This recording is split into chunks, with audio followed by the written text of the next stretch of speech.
Good morning friends. GST platform के YouTube channel में आप सभी का स्वागत है। जी हाँ फ्रेंड्स, जीएसटी के अंदर रियल स्टेट और जो फ्लैट्स और अपार्टमेंट्स हैं उसको लेकर के अब पैन इंडिया बेसिस पे प्रॉपर ऑफिसर्स और जीएसटी ऑफिस ने एक ड्राइव, एक मुहिम चला दी है कि हर एक रियल स्टेट के बुक्स को एनालाइज किया जाए, उनका बुक्स, उनकी रिटर्न्स, उनके डेटा को स्क्रूटिनाइज किया जा रहा है।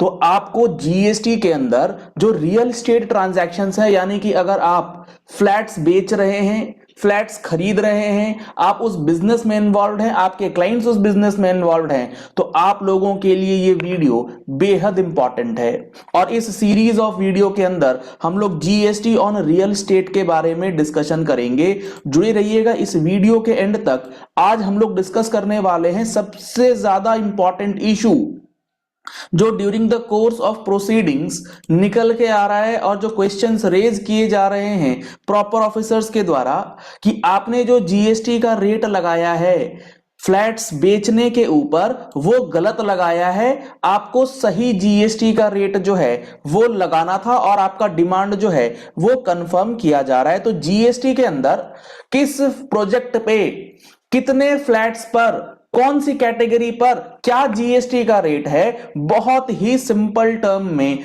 आपको समझ में आ जाएगा। आप समझिए इस बात को कि क्या है पूरे रियल स्टेट की जो पूरी कॉन्सेप्ट, जो पूरा का पूरा कॉन्सेप्ट गवर्नमेंट ने डिजाइन करा हुआ है, उस डिजाइन के अंदर, उस प्रोविजन के अंदर क्या बातें लिखी हैं।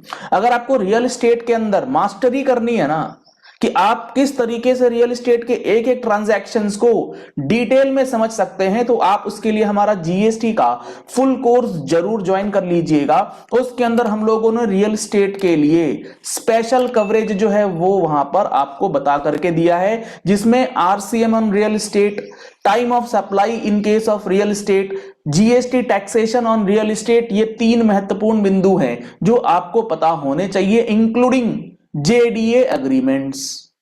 तो आप जीएसटी का फुल कोर्स अगर ज्वाइन करना चाहते हैं, मोबाइल एप्लीकेशन जीएसटी प्लेटफॉर्म का डाउनलोड कर सकते हैं। लिंक आपको वीडियो के डिस्क्रिप्शन बॉक्स में दिया गया है।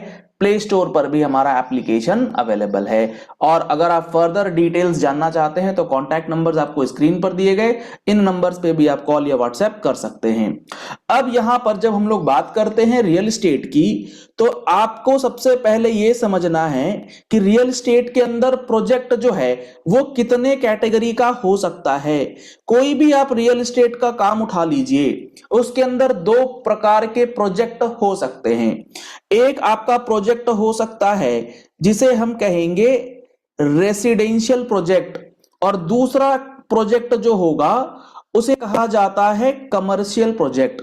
अगर हम लोग बात करेंगे जीएसटी के नोटिफिकेशन की टर्म्स में, तो रेसिडेंशियल प्रोजेक्ट को शॉर्ट फॉर्म में लिखते हैं आरआरईपी और कमर्शियल को लिखते हैं आरईपी। आरआरईपी का मतलब रेजिडेंशियल रियल एस्टेट प्रोजेक्ट और आरईपी का मतलब रियल एस्टेट प्रोजेक्ट।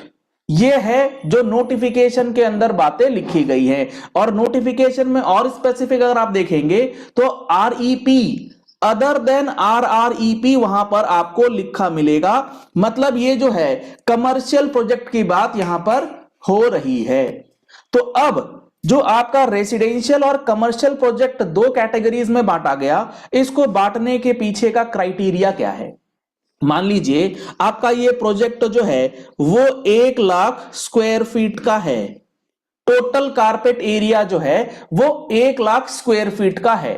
तो अब आपका ये प्रोजेक्ट रेसिडेंशियल है या फिर कमर्शियल है, ये कैसे डिटरमाइन होगा, क्योंकि रेसिडेंशियल प्रोजेक्ट के अंदर भी कुछ हिस्सा कमर्शियल अपार्टमेंट हो सकता है, साइमल्टेनियसली कमर्शियल प्रोजेक्ट में भी कुछ हिस्सा रेसिडेंशियल प्रोजेक्ट का हो सकता है। तो वो कितना हिस्सा हो सकता है, तो यहां पर गवर्नमेंट ने लिख करके बताया है टोटल कारपेट एरिया का, यानी कि 1 लाख स्क्वायर फीट अगर पूरे प्रोजेक्ट का एरिया है तो अप टू 15% अगर वो कमर्शियल अपार्टमेंट्स को कवर कर रहा है, 15% तक अगर वो कमर्शियल अपार्टमेंट को कवर कर रहा है, तो भी हम उसे क्या मान लेंगे, रेसिडेंशियल प्रोजेक्ट मान लेंगे। यानी कि 1 लाख स्क्वायर फीट का टोटल कारपेट एरिया है, इसमें अगर 85,000 स्क्वायर फीट रेसिडेंशियल अपार्टमेंट्स हैं और 15,000 स्क्वायर फीट कमर्शियल अपार्टमेंट्स हैं, इसको क्या बोला जाएगा? इसको बोला जाएगा residential real estate project. Simultaneously अगर इसी 1 लाख स्क्वायर फीट की जगह में अगर मैं आपको बोलूं कि 80,000 स्क्वायर फीट रेसिडेंशियल अपार्टमेंट्स है और 20,000 स्क्वायर फीट जो है वो कमर्शियल अपार्टमेंट है, तो आप भले ही 80,000 स्क्वायर फीट का रेजिडेंशियल अपार्टमेंट बना रहे होंगे, एज पर द प्रोविजन ये अब आरआरईपी नहीं रहेगा, ये हो जाएगा आरईपी यानी कि कमर्शियल प्रोजेक्ट। सर इससे फर्क ही क्या पड़ रहा है? रेसिडेंशियल प्रोजेक्ट हो या कमर्शियल प्रोजेक्ट हो, फर्क क्या पड़ता है? बहुत ज्यादा फर्क पड़ता है। पूरा का पूरा GST taxation on real estate इसी पे डिपेंड करता है। अगर हम लोग बात करें रेसिडेंशियल प्रोजेक्ट की, तो रेसिडेंशियल प्रोजेक्ट के अंदर जो अपार्टमेंट्स होंगे वो रेसिडेंशियल अपार्टमेंट्स भी हो सकते हैं, वो कमर्शियल अपार्टमेंट्स भी हो सकते हैं। साइमल्टेनियसली कमर्शियल प्रोजेक्ट्स के अंदर भी रेसिडेंशियल अपार्टमेंट्स हो सकते हैं, कमर्शियल अपार्टमेंट्स भी हो सकते हैं। अब अगर हम लोग बात करें, सबसे पहले आपका प्रोजेक्ट आपने क्लासिफाई कर लिया कि हाँ ये हमारा रेसिडेंशियल प्रोजेक्ट है। अब उसके अंदर जो आप रेसिडेंशियल अपार्टमेंट्स बना रहे हैं, इसके अंदर जीएसटी का रेट क्या है? तो हम लोग बात करेंगे दो प्रकार के रेट्स की। एक हम लोग बात करेंगे नोटिफाइड रेट और एक हम लोग बात करेंगे इफेक्टिव रेट। सबसे पहले समझिए कंफ्यूजन कहां है। नोटिफाइड रेट क्या है? For residential real estate project के अंदर बनने वाले रेजिडेंशियल अपार्टमेंट्स की। अब रेजिडेंशियल अपार्टमेंट्स में भी ना दो फर्दर कैटेगरी है, एक है अफोर्डेबल रेजिडेंशियल अपार्टमेंट्स, एक है other than affordable residential apartments. पहले बात कर रहे हैं अफोर्डेबल रेजिडेंशियल अपार्टमेंट्स की। अफोर्डेबल रेजिडेंशियल अपार्टमेंट्स अगर 45 लाख तक की वैल्यू का है और 60 square metres and 90 square metres तक का है, तो वो अफोर्डेबल है, यानी कि छोटा घर है आपका। तो नोटिफाइड रेट क्या है? अफोर्डेबल के केस में अगर आप देखेंगे तो गवर्नमेंट ने जो नोटिफाइड रेट दे रखा है वो दे रखा है 1.5%। जी हां friends, 0.75 CGST, 0.75 SGST for affordable residential house. अगर हम लोग बात करें other than affordable residential apartments की, तो वहां पर जो जीएसटी की रेट दी गई है गवर्नमेंट के द्वारा, वो दी गई है 7.5% की। जी हां फ्रेंड्स, नोटिफाइड रेट जो है वो 7.5% है for residential normal apartments. Sir यहां तो 5% होना चाहिए ना? जी नहीं सर, ये 5% ही तो होता है, हम लोग तो मार्केट में यही सुनते हैं। आप बिल्कुल सही सुनते हैं, लेकिन उसमें एक बहुत बेसिक सी गड़बड़ है। नोटिफाइड रेट अब जब देखेंगे नोटिफिकेशन में तो यही है 1.5% एंड 7.5%। तो ये 5% और 1% आया कहां से? अब इस बात को समझिएगा।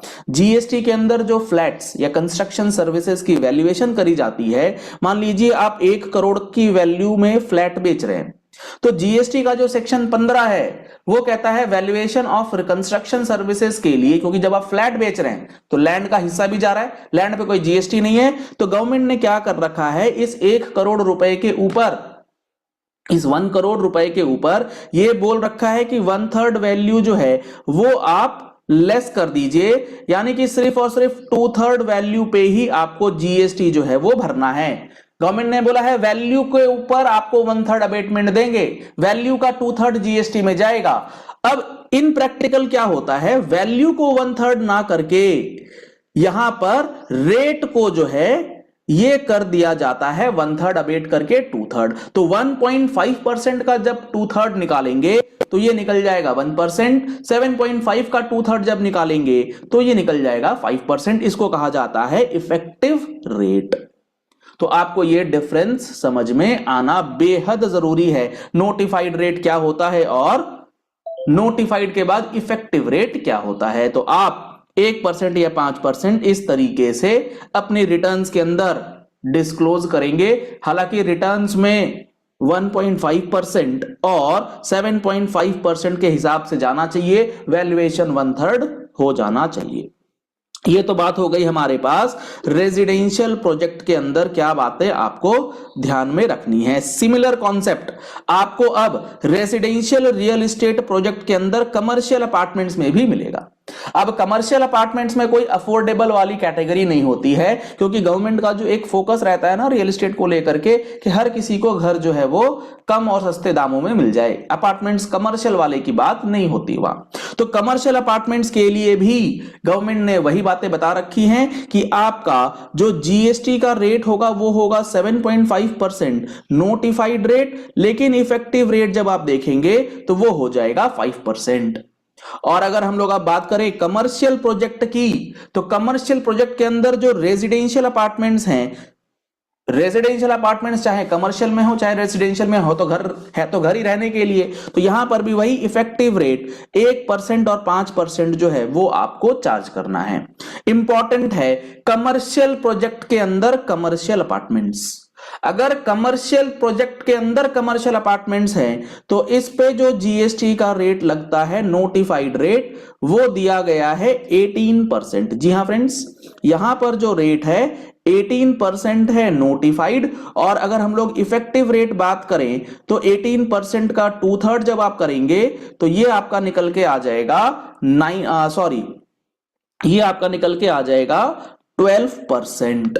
तो इस तरीके से जीएसटी के अंदर फ्लैट्स और अपार्टमेंट्स का जो टैक्सेशन सिस्टम है वो पूरा वर्कआउट करता है। नेक्स्ट सेशन में हम लोग डिस्कस करेंगे कि आईटीसी कब मिलेगा और आईटीसी कब नहीं मिलेगा। तो जुड़े रहिएगा हमारे इस सेशन के साथ, हमारे चैनल को फॉलो करना बिल्कुल भी मत भूलिएगा। सब्सक्राइब बटन के साथ नोटिफिकेशन बेल को जरूर से जरूर प्रेस कीजिए और इस वीडियो को ज्यादा से ज्यादा लोगों तक शेयर कीजिएगा। बहुत इंपॉर्टेंट ये बात होने जा रही है। Thank you and have a nice day.